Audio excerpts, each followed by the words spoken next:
எனது தகப்பனார் காலத்திலிருந்து நாங்கள் செய்து வந்த வியாபாரம் 65 வருடங்களாக செய்து வந்த வியாபாரத்தின் நன்மதிப்புக்கு களங்கம் ஏற்பட்டிருக்கிறது.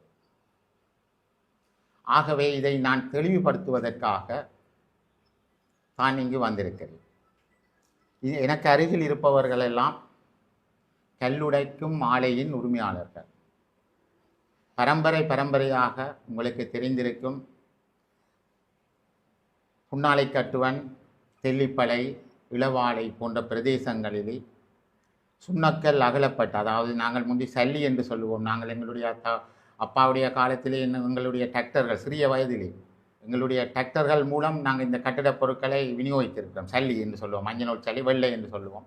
ஆனால் இப்போ அந்த கருப்பு வந்தபடியாக இதை நாங்கள் கட்டிடங்களுக்கு இருக்கிறோம், இப்போ பாவிக்கிறார்கள். அப்படி இருக்கின்ற சல்லியை விநியோகித்திருக்கிறோம். இவர்கள் சுண்ணக்கல், அதாவது உங்களுக்கு தெரிந்திருக்கும், அந்த சுண்ணக்கல்லை அகண்ட பின் தான் தோட்டங்களை செய்ய முடியும். அப்படி இருக்க இவர் எனது கௌரவ பாராளுமன்ற உறுப்பினர் இளங்குமரன் அவர்கள் சமூக வலைத்தளங்களுக்கு நாங்கள் அனுமதிகள் அற்று இதை கொண்டு போவதாகவும், எனது வாகனத்தின் சாரதியை அச்சுறுத்தும் வகையில் நீங்கள் பார்த்திருப்பீர்கள். சமூக வலைத்தளங்களில் வந்திருந்த போட்டோக்களில் சாரதியின் கதவு பக்கம் அவர் மக்காட்டில் ஏறி இருக்கிறார். ஏறி கையால் அவர் சாரதியை வெறிட்டி இருக்கிறார். அவருடைய சாரதியின் லொரியுடைய சட்டவிரோதமான முறையில் இந்த லொரியின் திறப்பையும் பறித்திருக்கிறார். அதன் பின் தான் நான் சாவகச்சேரி போலீஸ் நிலையத்துக்கு தெரியப்படுத்தி போலீஸை அங்கே அனுப்பியிருந்தேன். போலீஸாரும் அது சம்பந்தமாக இருந்த சாரதியிடம் இருந்த ஆவணங்களை அவரிடம் காட்டி இது கொண்டு செல்ல முடியும் என்றெல்லாம் கதைத்திருக்கிறார்கள். நீங்கள் பார்த்தா விளங்கும் சமூக வலைத்தளங்களிலே அதுகளும் வந்திருக்கிறது. என்றாலும் இவருக்கு அதை பற்றி விளங்கல, அனுபவம் இல்லை. அது சட்டம் என்ன சொல்லுது, அதை என்ன பற்றி சொல்லுது என்றதை பற்றி விளங்காமல், இல்லை இதுக்கு ரூட் பர்மிட் எடுக்கணும் என்று சொல்லி வாகனத்தை நீதிமன்றத்தினூடாக விடுதலை செய்வதற்கு ஒழுங்குபடுத்தினார். நானும் அதற்கு நன்றி சொன்னேன். அது மிகவும் நல்லது எனக்கு. சரி, இப்போ இதுக்கு எனக்கு அருகில் உள்ளவர்களெல்லாம் எங்களுக்கு சப்ளையர்ஸ், அதாவது எனக்கு விநியோகிக்கிறார்கள். இப்போ நாங்கள் 6 வருடங்களுக்கு மேலாக இதை செய்து கொண்டிருக்கிறோம். இப்போ எங்களை பொறுத்தவரையில் நாங்கள் இந்த சுண்ணாம்பு கற்களை அகழ்றதில்லை. எங்களுடைய வேலை அகழ்றதில்லை. அகலப்பட்ட சுண்ணாம்பு கற்களை கொண்டு போகிறதும் எங்களுடைய வேலை இல்லை. அதெல்லாம் இந்த கிரஷர், இந்த உரிமையாளர்களுடைய அனுமதி பெற்று இருக்கிற நடவடிக்கைகள். அதன் பின் இவர்கள் அந்த சுண்ணாம்பு கற்களை இவர்களுடைய கல்லுடைக்கும் ஆலைகளிலே உடைத்து விற்பதற்காக குமித்து வைத்திருப்பார்கள். 5 நூல், முக்காலங்கி, டஸ்ட் என்று வைத்திருப்பார்கள். அந்த பொருளை நான் காசு கொடுத்து, அதை இங்கு விற்பனை செய்ய முடியாது. இங்கு அதை அதுக்காக கருங்கல்லை பாவிக்கிறார்கள். ஆகவே அதை நான் காசு கொடுத்து வாங்கி சிறிய லாபம் ஒன்றை வைத்து, அதாவது ஒரு வடமாகாணத்துக்கு ஒரு பெரிய பொருளாதாரத்தை நாங்கள் கொடுத்துருக்கிறோம். அப்படி அந்த காசு கொடுத்து அதை வேண்டி நான் கொண்டு சீமெந்து ஃபேக்ட்ரிக்கு கொடுத்து கொண்டிருக்கிறேன். இப்பொழுது பார்க்க போனீங்கன்னு சொன்னால், முதலாவதாக நாங்கள் அந்த இதை பார்க்கணும். நாங்கள் எங்களுடைய லொரி வாணி கல்லுடைக்கும் தொழிற்சாலையில் 6.5 கியூப் சல்லி ஏற்றி கொண்டு போயிருக்கு. இது என்னுடைய காசு கொடுத்த பில். வாணி கல்லுடைக்கும் ஆலையின் உரிமையாளர் எனக்கு அருகில் இருக்கிறார். இது முதலாவது. அடுத்ததாக வாணி கல்லுடைக்கும் உரிமையாளர் 2012ஆம் ஆண்டு வியாபார பதிவு சான்றிதழ் வைத்திருக்கிறார். தன்னுடைய கல்லுடைக்கும் ஆலையை பதிவு செய்திருக்கிறார் அரசாங்கத்தில். 3வது மத்திய சுற்றாடல் அதிகார சபை அனுமதி வைத்திருக்கிறார். அதாவது மற்ற ஆக்களுக்கு தூசுகள் அதுகள் ஒன்று போகாமல் இதை இயங்கலாம் என்று மத்திய சுற்றாடல் அதிகார சபை இவருக்கு அனுமதி வழங்கியிருக்கு. 3வது கனியவள நிறுவனம் இந்த பாருங்க, மெஷினரி, அதாவது இயந்திரங்கள் மூலம் அகழ்தல் உத்தரவு லைசன்ஸ் வச்சிருக்க. இயந்திரங்கள் மூலம் ஒரு காணியில் 2 அடிக்கு மேலாக கிளறாமல் ஆழமாக்காமல் சுண்ணக்கல்லை அகழ்வதற்குரிய பெர்மிட் இதில் வழங்கப்பட்டிருக்கு. இதை இதில் பார்த்தீங்கன்னா ஜிபிஎஸ் நம்பர் எல்லாம் இருக்குது. இது கனியவளம், அதாவது நாங்கள் சொல்லுவோம், இதை என்னென்னு சொல்கிறது, ஜிஎஸ்எம்பின்னு சொல்லுவோம். ஜிஎஸ்எம்பின்னு ஷோர்ட்டாக சொல்லுவோம். ஜிஎஸ்எம்பின்ற கொழும்புல இருக்குது ஜிஎஸ்எம்பின்ற ஹெட் ஆஃபீஸ். அதிலிருந்து இந்த ஜிபிஎஸ் மூலம் அவர்கள் அதை கண்காணிக்கிறார்கள். இதில் ஜிபிஎஸ் நம்பரும் இருக்குது பாருங்கள். அதில் இவர் இத்தனை அடி ஆளுங்கிறார், 5 மணியோட இதை நிப்பாட்டுறாரா, இரவிரவா கிண்டுறாரான்ட்டு அங்கே இருந்து பார்த்து கொண்டு இருக்கிறார்கள்.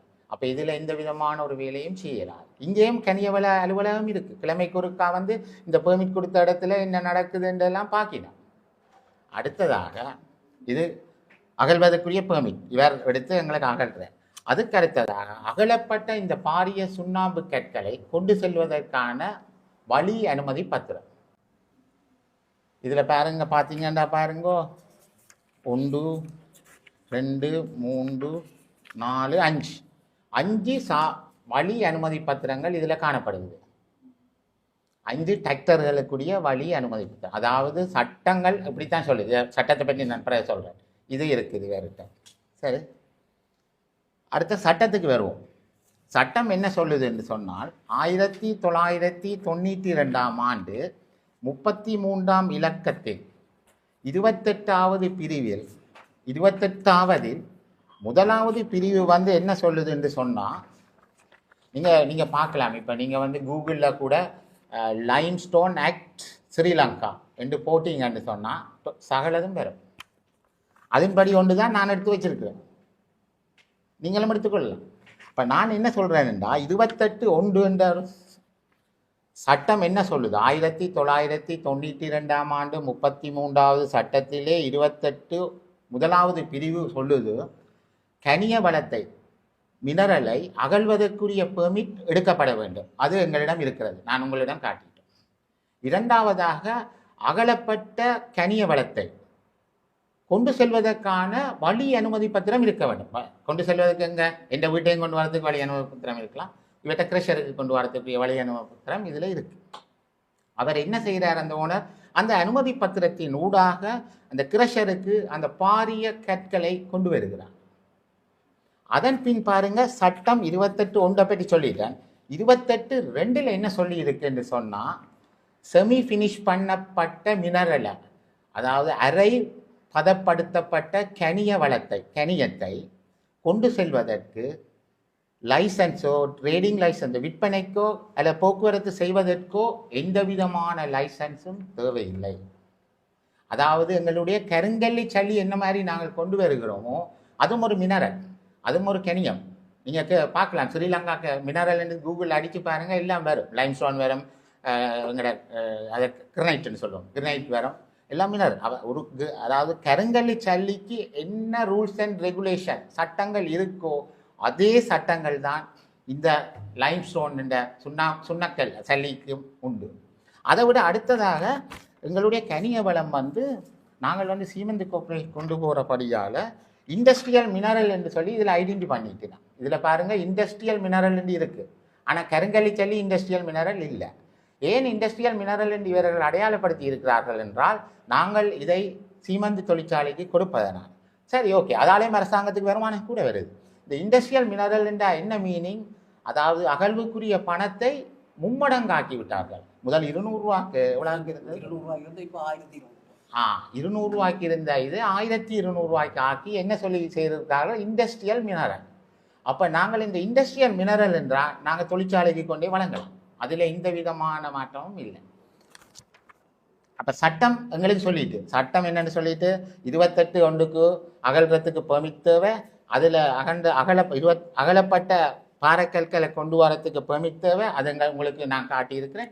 அடுத்ததாக 28(2) என்ன சொல்லுது, இந்த மினரலை, அதாவது செமி ஃபினிஷ் பண்ணின மினரலை வந்து நாங்கள் கொண்டு போகிறதுக்கு எந்த விதமான லைசன்ஸ், அதை ட்ரேடிங் பண்ணுறதுக்கோ ஸ்டோரேஜ் பண்ணுறதுக்கோ எந்த விதமான லைசன்ஸும் தேவையில்லைன்னு சொல்லுது. அதன் பிரகாரம்தான் நாங்கள் இதை போக்குவரத்து செய்கிறோம். அதை 2 நீதிமன்றங்கள், முதலாவதாக வவுனியா நீதிமன்றம், கௌரவ நீதிமன்ற வவுனியா நீதிமன்றம், இந்த வவுனியா போலீசாரால் எனது வாகனம் பிடிக்கப்பட்டு நீதிமன்றத்தில் முன்னிலைப்படுத்தப்பட்டது. அதிலே கூட நான் 28(2) இதை கொண்டு செல்லலாம் என்பதை உறுதிப்படுத்தி என்னுடைய வாகனத்தையும் என்னுடைய பொருளையும் நாங்கள் எடுத்திருக்கிறோம். இரண்டாவதாக கெபிட்டிகொலா, இது வந்து கௌரவ நீதிமன்றம் வவுனியா, அதாவது தமிழ் நீதிபதி ஒருவர். அடுத்ததாக கௌரவ நீதிமன்றம் கெபிட்டிகொலா, அதாவது நாங்கள் வந்து இங்கிருந்து யாழ்ப்பாணம் இருந்து திருவோணமலை போகும் பொழுது வவுனியா, கெபிட்டிகொலாவா, குரப்பொத்தானியெல்லாம் கடந்து தான் போகணும், கிளிநொச்சியில் ஸ்டார்ட் பண்ணி. அடுத்ததாக இந்த கெபிட்டிகொலாவ நீதிமன்றமும் எங்களுடைய 28/2 தான் இவர்கள் ஏற்றி கொண்டு போகிறார்கள் என்று சொல்லி, அது நான் முதலே சொல்லிட்டேன், 28/2 ஒன்றும் தேவையில்லை என்று அதை காரணம் காட்டி அவர்களும் எங்களுடைய வாகனங்களை விடுதலை செய்திருக்கிறார். இதுக்கு வந்து குருபரன், அதாவது சட்டத்தனி குருபரன் யாழ்ப்பாணத்தில் இருந்து வந்து கெபிட்டிகொலாவ நீதிமன்ற நீதிபதியூடாக கதைத்து எங்களுக்காக வாதாடி இந்த வாகனத்தை பெற்று தந்திருக்கிறார். அப்போ கௌரவ சிங்கள நீதிபதி எங்களுடைய தமிழ் சட்டத்தன்மையூடாக நான் கதைத்து இதை பெற்றுக்கொண்டேன். ஆகவே 2 நீதிமன்றங்களின் கொப்பிகளும் ஊடகவியலாளராகிய உங்களுக்கு நான் தர விரும்புகிறேன். அதை நீங்கள் வச்சு நீங்கள் காட்டலாம், அல்லது உங்களுக்கு இந்த டாக்குமெண்ட்ஸ் ஃபுல்லாகவே நான் உங்களுக்கு தரேன். சரி, எனக்கா சரி. இது அடுத்ததாக இதானுங்கிற பிரச்சனை. அடுத்ததாக இந்த பாராளுமன்ற உறுப்பினர், அதாவது கௌரவ பாராளுமன்ற உறுப்பினர் இளங்குமரன் எனது வாகனத்தை மறைத்து பிழையான தகவல்களை சமூக வலைத்தளங்களுக்கு பரவி இருக்கிறார். அது வந்து எனக்கு மிகப்பெரிய கவலை அளிக்கிறது. எனது தகப்பனார் காலம் இருந்து 65 வருடங்களாக நாங்கள் இந்த சிட்டி ஹார்ட்வேர் கட்டிடப் பொருட்கள் விற்பனை நிலையத்தை நடத்தி வந்து கொண்டிருக்கிறோம். 65 வருடங்களாக எங்களுக்குரிய ஒரு கெப்பாசிட்டி இருக்குது. நாங்கள் மற்றவர்கள் மாதிரி இல்லை. என்னுடைய 180 தொழிலாளர்கள் என்னிடம் வேலை செய்கிறார்கள். ஒரு பெரிய அளவு வடமாகாணத்திலே ஒரு பெரிய அளவிலான கட்டிடப் பொருட்கள் விற்பனை நிலையம் எமது ஸ்தாபனம்.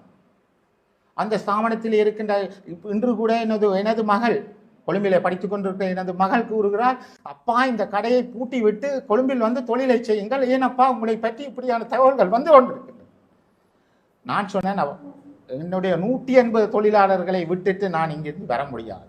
நான் எதிர்பார்க்கிறேன் இதுக்கு பின்புலம் ஏதாவது நாங்கள் விட்டுட்டு போனால் இந்த 180 பெரிய ஒரு தொழிலை சிங்கள ஆதிக்கத்தால் வந்து செய்யப்படுமோ, அல்லது வேறொரு இனத்தவர் வேறு மாவட்டத்திலிருந்து வந்து இதை செய்ய பார்ப்பார்கள். செய்தால் அவர்கள் 180 தொழிலாளர்களை அங்கிருந்து கொண்டு வந்து இங்கே குடியேற்ற பார்ப்பார்கள். நான் விட்டுட்டு சென்றான். எனக்கு ஒரு மிகப்பெரிய கவலையாக இருக்கிறது. எனது ஊடகத்திலே நான் என்னை பொறுத்தவரையில் நான் நல்லவனாக வாழ்வோம், நேர்மையானவனமாகவும், ஒரு பணம் உழைத்தால் கூட நிம்மதியாக இருக்கும். அதாவது சொல்லப்போனால் நீங்கள் நம்ம மாணிக்க எங்கட அம்மா வந்து காப்பு போட்டிருக்கா, நான் சாகைக்கு தான் வெட்டினான். அந்த காப்பு வந்து அம்மாவுக்கு நான் பால் கொண்டே கொடுத்து வேண்டின காசில் போட்ட காப்பு, சாகு மட்டும் அந்த காப்பு கலட்டப்படவில்லை. அப்படியான பணம் ஒரு காலம் வெளியில் போகாது. அப்போ இவர் இப்படி இளங்குமரன் தனது கௌரவமிக்க கௌரவ பாராளுமன்ற இளங்குமரன் அவர்கள் இதை என்னத்துக்கு அணி செய்தார்? இவருக்கு அதாவது சில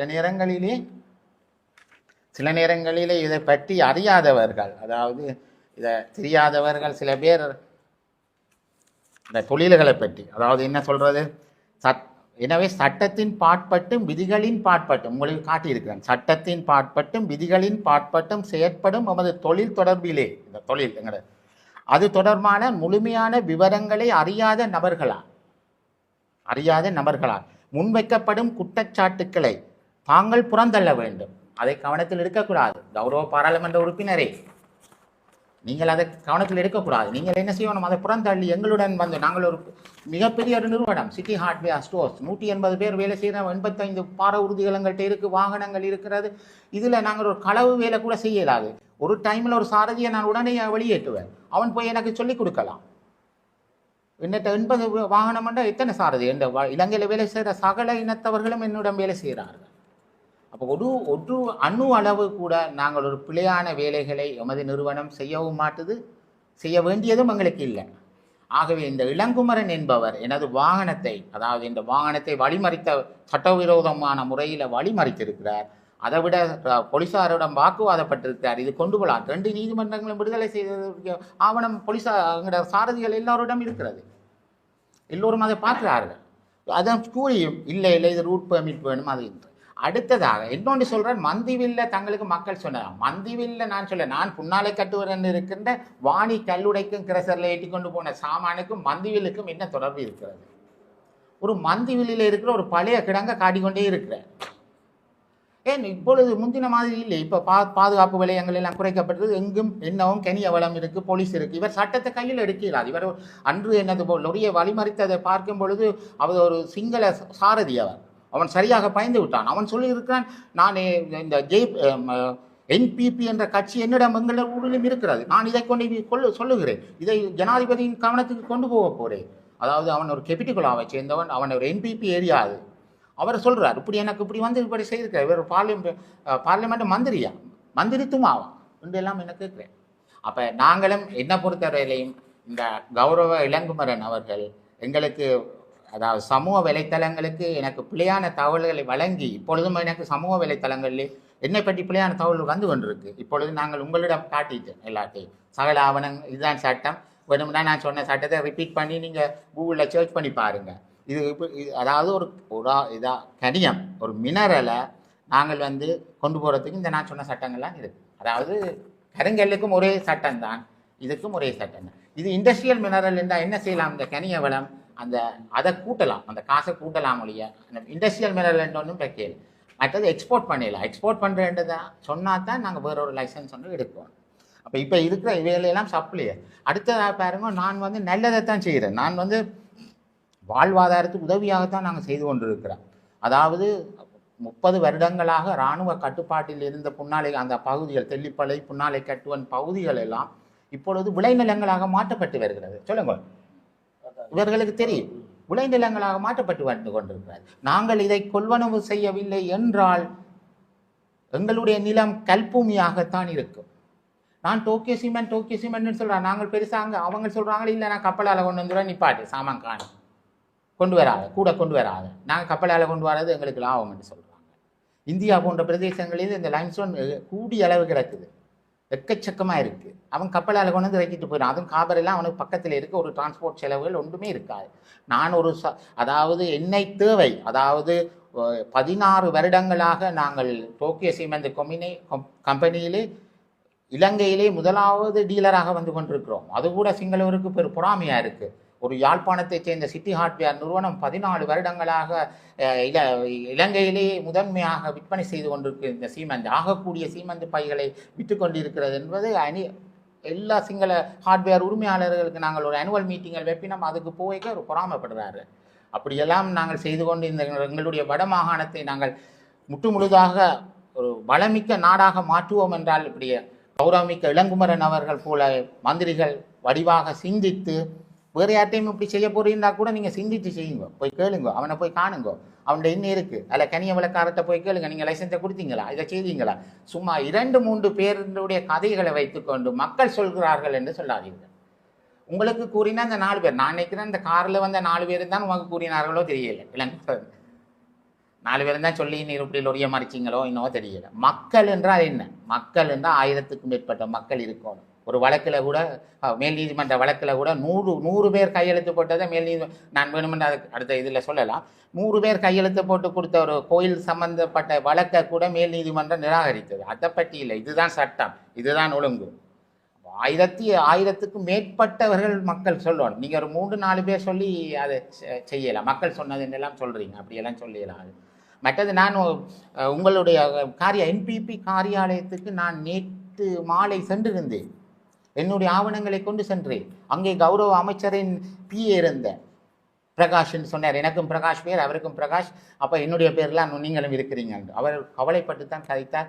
உங்களுக்கு இப்படியான ஒரு சம்பவம் வந்துட்டா, அவர் தன்னிச்சையாகத்தான் இதை செய்திருக்கிறார்கள். என்பிபி கட்சிக்கும் சிட்டி ஹார்ட்வேருக்கும் எந்த கோபதாபங்களும் இல்லை, உண்மையிலேயும் இல்லை. என்பிபி கட்சிக்கு நாங்கள் ஆதரவு தான் கொடுத்துருக்கிறோம். எங்களுக்கு ஒரு மாற்றம் வேணுமென்று நான் என்னுடைய ஸ்டாஃபுக்கு எதிரையும் மாற்றம் ஒன்று வேணுமென்று தான் நாங்கள் வாக்களித்தோம். நாங்கள் கட்டாயம் ஒரு மாற்றம் பெறணும். எங்களுடைய எதிர்காலத்தின் பிள்ளைகளுக்கு கட்டாயம் இருக்கணும். என்னுடைய பிள்ளைகள்லாம் நான் இவ்வளோ பணத்தை வச்சுருந்தா வெளிநாட்டுக்கு போனால் இந்த பணத்தை யார் பார்க்குறது?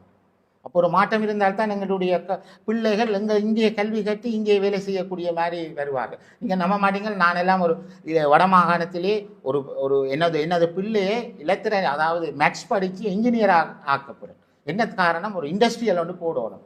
எனக்கு இந்த இண்டஸ்ட்ரியல் இந்த அனுபவம் இல்லை, ஆனால் எங்கள்கிட்ட காசு இருக்குது, ஆனால் போடலாம். எந்த அனுபவம் இல்லாமல் ஒன்றும் இந்த காலத்தில் செய்யலாம். அப்போ ஒரு 2-3 வருடங்களில் என்னுடைய மகன் இந்தியாவிலேயோ இங்கேயோ போய் படித்து இந்த தொழிற்சாலைகள் அந்த இண்டஸ்ட்ரியல் செக்ஷன் படிச்சுட்டு வந்து பெரிய ஒரு ஃபேக்ட்ரியை போடுறதுக்கெல்லாம் தண்டனை. அப்போ அந்த பிள்ளையான கனவுகள் எல்லாம் இப்பொழுது இவர்கள் போன்ற எம்பிமார்கள் இந்த பிள்ளையான கருத்துக்களால் மனமுடைந்து போகிறார்கள். ஆகவே கௌரவ இளங்குமரன் அவர்களே, பாராளுமன்ற உறுப்பினர் இளங்குமரன் அவர்களே, எங்களுடைய நிறுவனத்தை பற்றி ஆராய்ந்து நாங்கள் என்ன செய்கிறோம் என்றெல்லாம் கேட்டு செய்யுங்க.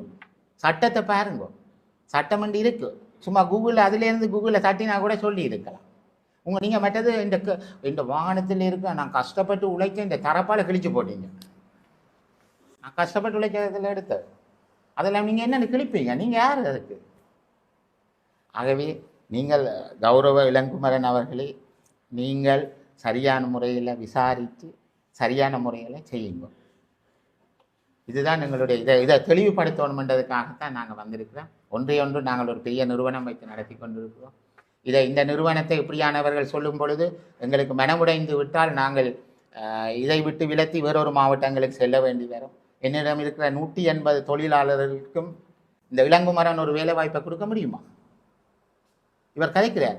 இப்போ நான் நாளைக்கு இந்த பிள்ளை சொல்லிட்டு அப்பா க்ளோஸ் பண்ணிட்டு கொழும்புல இருக்கிற வியாபாரத்தை வந்து நடத்துண்டு, நான் அப்படியே க்ளோஸ் பண்ணிட்டு போகிறேன். இளங்குமரனால் என்னட்டு இருக்கிற 180 தொழிலாளருக்கு வேலை வழங்க முடியுமா? இல்லை. அப்போ கௌரவ இளங்குமரன் அவர்களே, ஒரு நிறுவனத்துடன் நீங்கள் காட்ட போறீங்கன்னா அதுகளை வந்து பரிசீலியுங்க, என்ன நடக்குதுன்னு பாருங்க. நாங்கள் நல்லது தான் செய்கிறோம். அதாவது கல்பூமியை விளைநிலங்களாக மாற்றுவதுங்கிறது வேணுமெண்டா இன்றைக்கு வாங்க, நான் இன்றைக்கு வேணுமா வாங்க, எங்களோட வாங்க, நான் கொண்டு காட்டுறேன் என்ன நாங்கள் செய்கிறோம்னு. இந்த சப்ளைஸ் எல்லாம் இருக்கணும், இன்னும் அங்கே இருக்கணும். கன பேர் கல்லுடைக்கு மாலைகள் வைத்திருக்கிறவை, இதெல்லாம் பரம்பரையாக வச்சிருக்கிறவை. 1960ஆம் ஆண்டிலிருந்தே இந்த கல்லுடைக்கு மாலைகள் இருக்குது.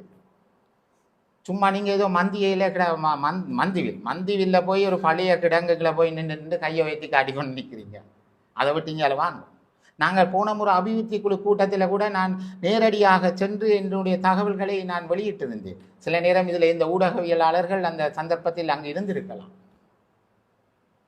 அப்போ அதெல்லாம் உங்களுக்கு தெரிந்திருந்தும் நீங்கள் ஏன் அப்படி செய்தீர்கள் என்று தெரியவில்லை.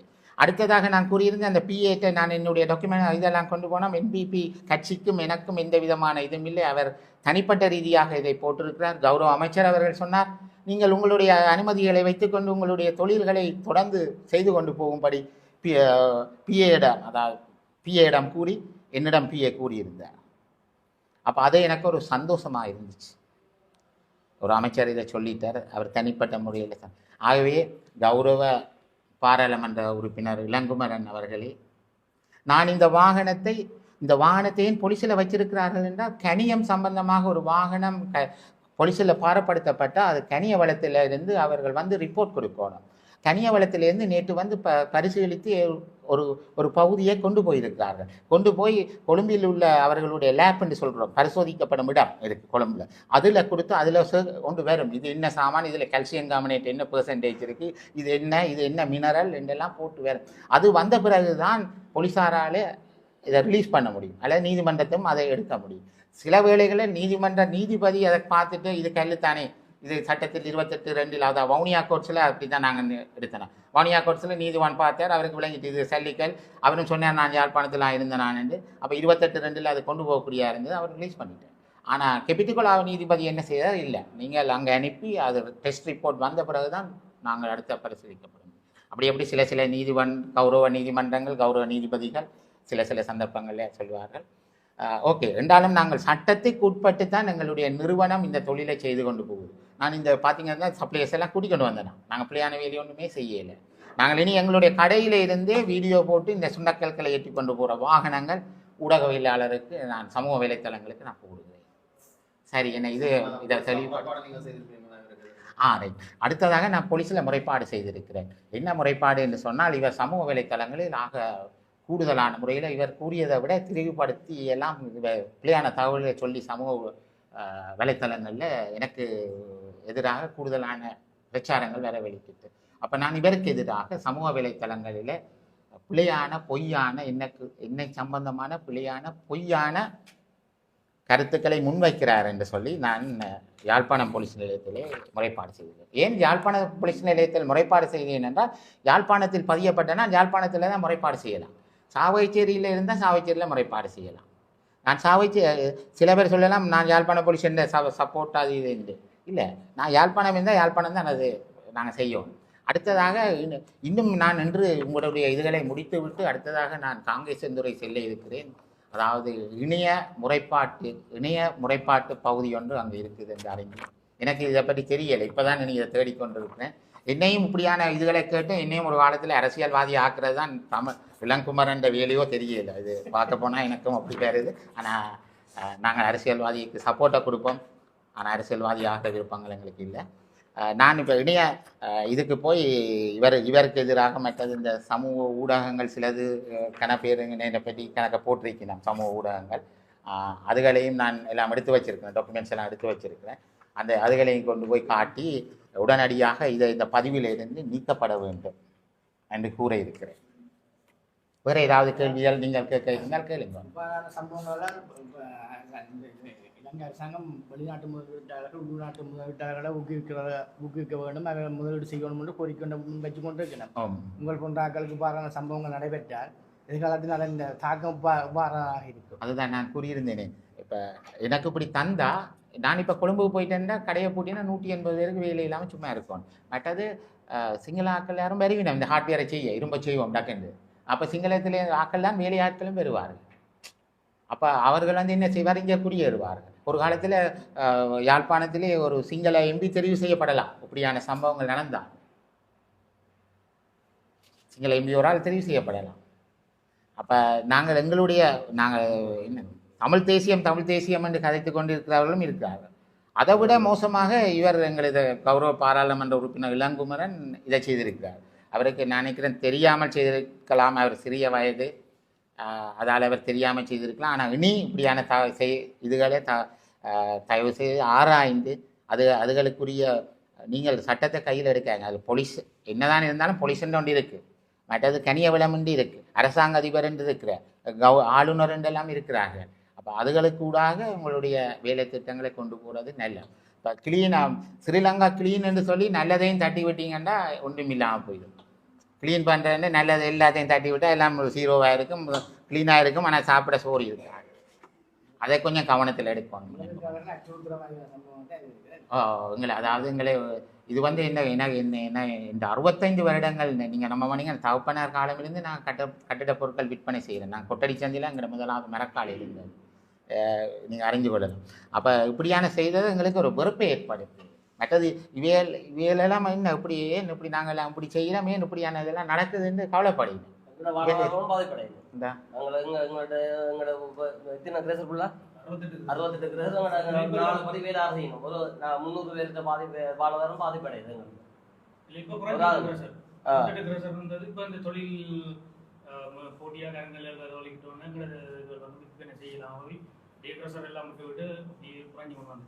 அப்போ நீ இந்த கற்பூமியாக தானே இருக்குது. இப்போ நான் வேண்டையிலேன்னு சொன்னால் என்ன நடக்கும், காணிக்காரனுக்கு காசு கொடுத்தானே கிளற வரும், அவர் கிளற மாட்டாத போய் கிடக்கட்டும். நீங்கள் வேணும்னா அதை கௌரவ பாராளுமன்ற இளங்குமரன்ல இந்த உடவியலாரும் சேர்ந்து வேணும்னா நான் பஸ்ஸை பிடிச்சி தாரேன் வாங்க, நாங்கள் பிள்ளையா செய்கிறோமா என்று பார்ப்போம். நாங்கள் இதை நிரூபிக்கிறது. அப்போ நான் ஒரு அறிவிப்பை விடுறேன், இளங்குமரன் ஒரு கோரிக்கையை விடுறேன். இந்த இதில் இருக்கின்ற ஊடகவியலாளர்களுடன் நாங்கள் ஒரு பஸ்ஸில் அதே மாதிரி ஏசி பஸ்ஸை பிடிப்போம். ஏசி பஸ்ஸை பிடிச்சி நான் கொண்டே உங்களை எல்லாம் காட்டுறேன். உங்களுக்கு விருப்பமாக இருந்தால் எனக்கு அந்த கோரிக்கையை முன்வைங்க, நான் உங்களை கொண்டே காட்டுறேன். ஊடகவியலாளர்களோடய போவோம். மற்றது நீங்கள் லொரியை பிடிச்ச நீங்கள் என்னைய மண்டே ஞாயிற்றுக்கெல்லாம் அந்த இரவு பிடிச்சி கொண்டே போலீஸில் கொடுத்துருக்கலாமே, அது செய்யலை. சும்மா இப்படி சட்ட விரோதம் அது இதுன்ற தரப்பால கிழிச்சு போட்டேன். அது எனக்கு சரியான கவலையாக இருக்கேன்டா. நான் கஷ்டப்பட்டு வேண காசில் வேண தரப்பால் என்ன டிரைவர் கிழிச்சா கூட நான் அவர்கிட்ட சம்பளத்தில் கழிக்கிறேன். அப்படிப்பட்ட ஒரு எங்களுடைய தொழில் நிறுவனத்துக்கு ஒரு அபகீர்த்தியம் ஏற்படுத்தி ஒரு என்னென்னு சொல்கிறேன்னே எனக்கு தெரியலை. வேறு என்ன உங்களை உடைய கேட்குறேன்னா நீங்கள் கேட்கலாம். வேறு நீங்கள் ஏதாவது கருத்துகள் சொல்லுங்க. அண்டே அந்த சாவச்சேரி சம்பவம் தொடர்பாக நீங்கள் என்ன சொல்லுவார்? நாங்கள் என்ன சொல்லுவோம்னா எங்களுடைய பொருளைத்தான் செட்டி ஆட்டர் ஏற்றின்னு வெளியில் கொண்டு போகிறது. அப்படி இடமறைச்சி இப்படி தடங்கள் ஏற்பட்டால் எங்கண்ட பொருளை விற்பனை செய்யலாம் முடியும் நிலைமைக்கு ஏற்படும். என்னன்னா உள்ளூரில் எங்களோட பொருள் பாவனை குறைஞ்சுன்னு வந்துடுது. அதாவது கருங்கலை ஜல்லிகள் இங்கே வர வழியாக அங்கே வெள்ளை ஜல்லி வெளியில் போகிறது குறையும் வந்தது. அப்போ இதே தான் இந்த கம்பெனி தான் எங்கள்கிட்ட சாமானை கொள்ளனை செய்து சட்டபூர்வமாக வெளியில் கொண்டு போய் கொடுக்கணும். எப்படியான ஒரு தடங்கள் ஏற்பட்டால் எங்கள்கிட்ட பொருளாதாரம் தான் பாதிக்கப்படும். எங்களை நம்பி இருக்கிற வேளாளர்கள் மற்ற எங்கள்கிட்ட எல்லாரும் வாழ்வாதாரங்கள் ரொம்ப பாதிக்கப்படும். அதனால் இது சம்பந்தமாக இதுக்கு முன்னரும் இது மாதிரியான செயற்பாடு உங்களுக்கு நடந்திருக்கு? எப்படியான சம்பவம்? இதுக்கு முதல் 2-3 தரம் இப்படி ஒரு கோர்ட்ஸ் மூலமாக ரிலீஸ் ஆகி